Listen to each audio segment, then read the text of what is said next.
In our skillet, I've coated the bottom of the pan with 3 or 4 tablespoons, just an even coating of good olive oil, EVOO.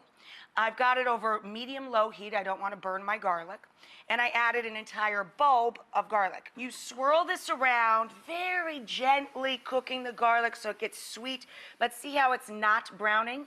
People that tell me they don't like garlic, I tell them A, they're wrong, and B, that they're probably burning it. They're just making it bitter and hard. So you swirl that around over low heat, and then we're going to separate with our fingertips all of our little bits of spinach and add that down in. And just marry the oil and the garlic to the greens and loosen these guys back up because it gets all stuck together when you wring out the excess liquid. Good. Now we're going to season, salt, a little pepper,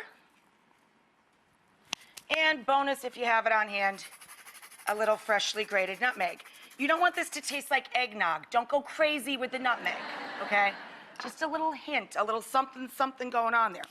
Okay, now into our pasta pot that we use to parboil our ziti, get the ziti with lines, ziti regate, for about 5 minutes. In that same pot, we're going to take the ziti. We're going to add a little of that salty, starchy cooking water to make everybody kind of get along. And then we're going to add in our ricotta cheese.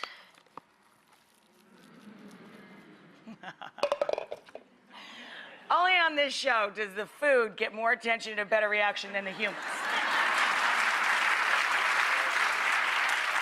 And then 2 cups of Parmigiano Reggiano.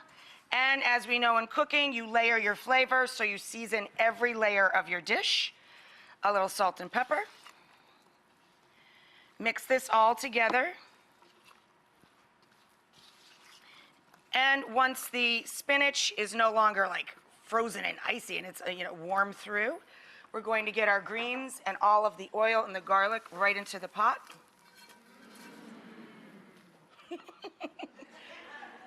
So you mix all this together, and then you transfer it to your favorite lasagna pan or big casserole dish. Oh God, it's so much food. And then we know how this rolls. You shred your mozzarella and put that up on top. I know. He's a pretty baby. It's always the big hit at the party too, right? You can never make enough ziti for everybody. So I'm gonna put this guy in the top oven. Let me open that.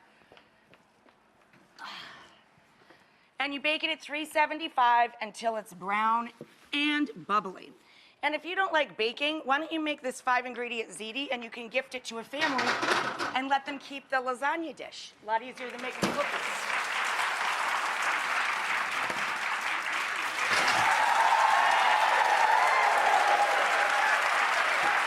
Look at that!